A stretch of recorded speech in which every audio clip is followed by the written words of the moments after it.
Kyle here from All Media Reviews. As I mentioned yesterday in my plans for 2024 for the All Media Reviews channel, I'm going to do this album band Milestone Anniversary series, and this is the first month, January. I'm just trying this out, so bear bear with me for a bit. I might put a collage here. It's not going to be identical to the albums of the year stuff, but kind of. I grabbed my physical copies for a lot of the stuff. With one I couldn't find. And I know different months vary. I've been going through the milestone years for this year. It'd be 2019, 2014, 2009, 2004, 1999, 1994, 1989, 1984, 1979, 1974, 1969. I don't go back to 64. I really don't. I could at some point, go the 60-year route if I'm doing this. But there's definitely some months bigger than others. I'm almost done making the list. I did the one last year, like in May, so I hadn't done the first few months. So I missed stuff like Apes and Androids, Blood Moon's 15th anniversary, and everything. So, but yeah, all right. So I'm gonna get to it. So there's like 10 of them for January. So it's just the month of January, and I have the dates and some of there's a lot of some of them I just have months, and some of the dates aren't always perfect, and I mean that's kind of the restrictions. And there's a lot of great records that I don't know what the months are. Like it was released in a year. Like Jerry Goodman, Jan Hammer's "Like Children." That was a '74 album.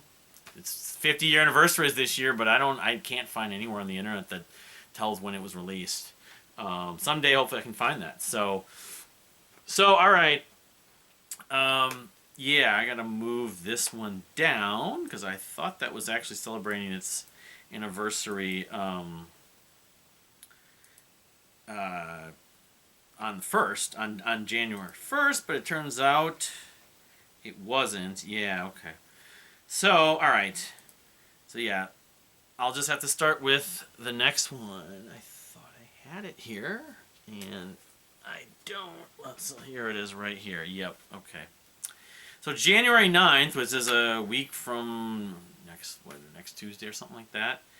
The final album, well, not the final album, in the initial run with David Lee Roth, Van Halen album 1984, which, till this day is still the most famous Van Halen album, largely because of the song Jump. And, when I do the 1984 calendar list, I'll maybe talk more about it. But yeah, it's good. Its 40th anniversary is coming up, just in a little over a week, next week. So we got Led Zeppelin, the first Led Zeppelin album, first of a couple Led Zeppelin albums at least. We're celebrating a milestone anniversary this year.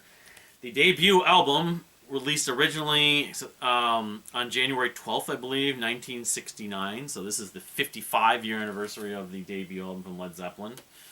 Great record. I talked about it in my 69 Albums of the Year series, of course.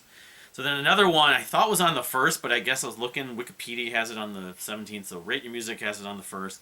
It's Joni Mitchell's Court and Spark, released. So I guess it was released January 17th, 1974. So it's the 50th anniversary in a few weeks for Court and Spark. Help Me, among other songs it's known for. It's that or Blue. I kind of go back. I'm not sure which one's the more renowned of Joni Mitchell's catalog, but it's certainly a very popular and classic record in the Joni Mitchell catalog, although Jaco Pastorius isn't on it. Larry Carlton is, but just looking. All right, so the next day this month, on the 18th of January, we have King's X, the first album without Sam Taylor, their album from 1994, Dogman, released January 18th, 1994. So that's whatever, the 30-year anniversary. That's in... Again, I'm not doing the math on the day. That's why I'm doing this per month versus, every day or week. But that's in like the 18th. So today's the 3rd, 10th, 17th. So it'd be 2 weeks from tomorrow on Thursday. So then a couple days after that, 2 weeks from Friday, is it? The 20th, 13th, 6th? Yeah, I think. I'm doing the math correct. 4th, 5th, 12th, 19th. Maybe 2 weeks from Saturday.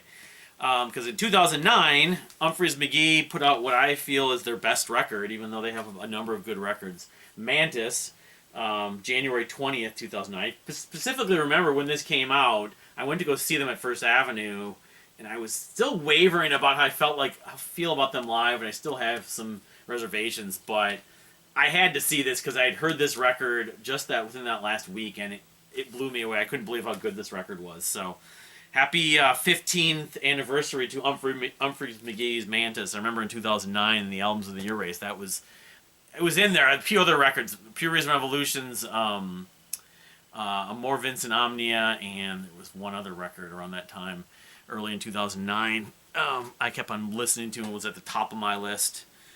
Alright, so then on the 24th of this month, which is, again, today's the 3rd, so 10th, 17th, 24th, so it'd be 3 weeks from today. I want to make sure this is correct. I believe it's Norwegian. I always forget. Are they from Denmark? Not Denmark. Are they from, I think they're Major Parkinson. Major Parkinson, let's say here. Anyway, I believe they're from Norway, but I always get different bands mixed up between whether they're from the Netherlands or Norway. I'm pretty sure they're from Norway. Yeah, I think they are, because Sandra, I believe, from Major Parkinson, and because he's a fan of Team Me, and he knew Team Me, and Team Me's from Norway. I feel really bad about that. Yeah, so Norwegian prog rock band Major Parkinson's album, Twilight Cinema, my favorite of their records. I like all their records. They don't have a bad record. But this is the one that got me into the band. And it came out originally on the 24th of January in 2014. So the 10th anniversary is it's 3 weeks from today. So, happy 10th anniversary to Twilight Cinema. So, yeah, okay, I got a couple more with actual dates.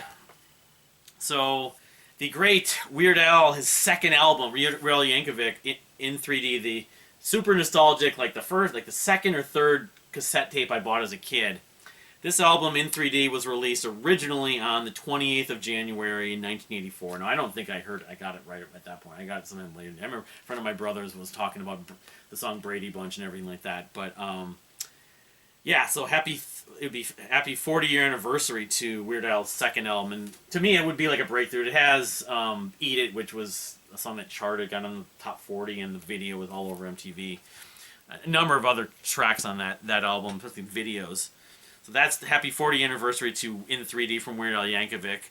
So I could not track down my copy of this. Another 2014 release celebrates its 10-year anniversary on the 31st, the last day of the month. That's going to be whenever that's going to be. It'll be 4 weeks from today. Dream the Electric Sleep's album Heretics. I think it's their second album, second or third. I have a CD, and I need to find the stupid thing, but my favorite, Elizabeth. I love that track, Elizabeth, among many other tracks on that record. So there's two more that I've got with anniversaries, with milestone anniversaries in January this year, but I don't know the exact release date. I can't find it, so it's just the month. We know it was. The information on the internet says, and Google and a lot of our sites says, this album came out in January. It was January 2004, so happy 20-year anniversary, a 20-year anniversary month to the debut album from Blackfield, the collaboration between Steven Wilson and Aviv Geffen. Sort of progressive psychedelic pop of some sorts, kind of Beatles-ish time, but very melancholy and sad.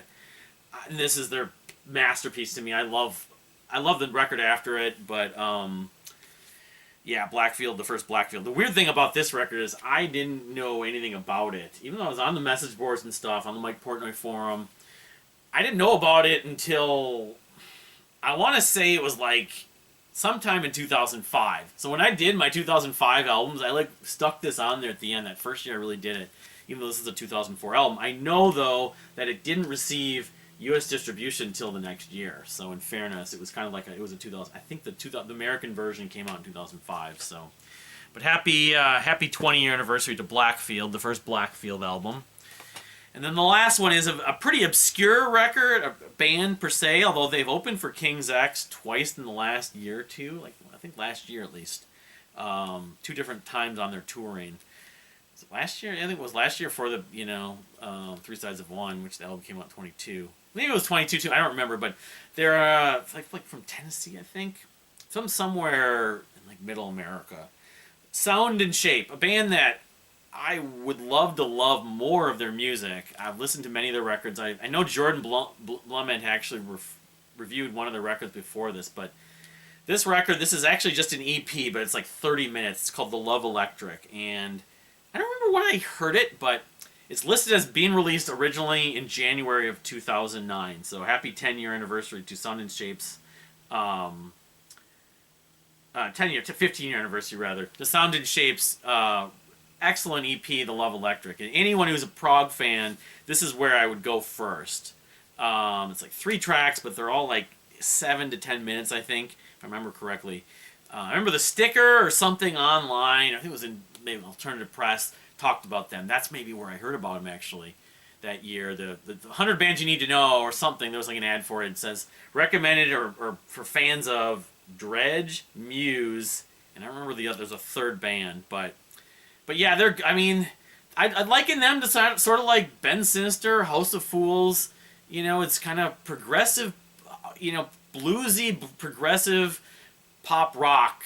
I mean, that's just, and they have like a, not a jam band element, but anyway, I never showed this on camera, but it's just an EP, but it's, you know, because it's like 30 minutes. Back in the day, this would be considered a full length, so happy 15-year anniversary to my favorite Sound and Shape release, The Love Electric. So that's about it for this month. Again, I don't know specifically. I guess I'll try to get these anniversary videos out, and I can't even be certain I'm going to be showing a lot of physical copies. I might. It takes time to track some of this stuff down, but I'll try to get them out as often as I can. If I miss a month, I may have to do 2, like a retro month or something, because I know that happens sometimes. But yeah, my plan is to do most, if not all, the months. December is a thin. Right now, based on all my research in the last day and a half, I only see 3 records right now with actual milestone anniversaries that I'm a fan of in December. That's probably not thorough. I didn't look at every single year. I was just looking at mostly the middle part of the year just to get going. But anyway, thank you for watching. Again, please subscribe if you haven't subscribed. But thank you for subscribing. If you have subscribed recently, give it a like, hit the notification bell, just because it helps with YouTube's algorithm, and we'll see you next time.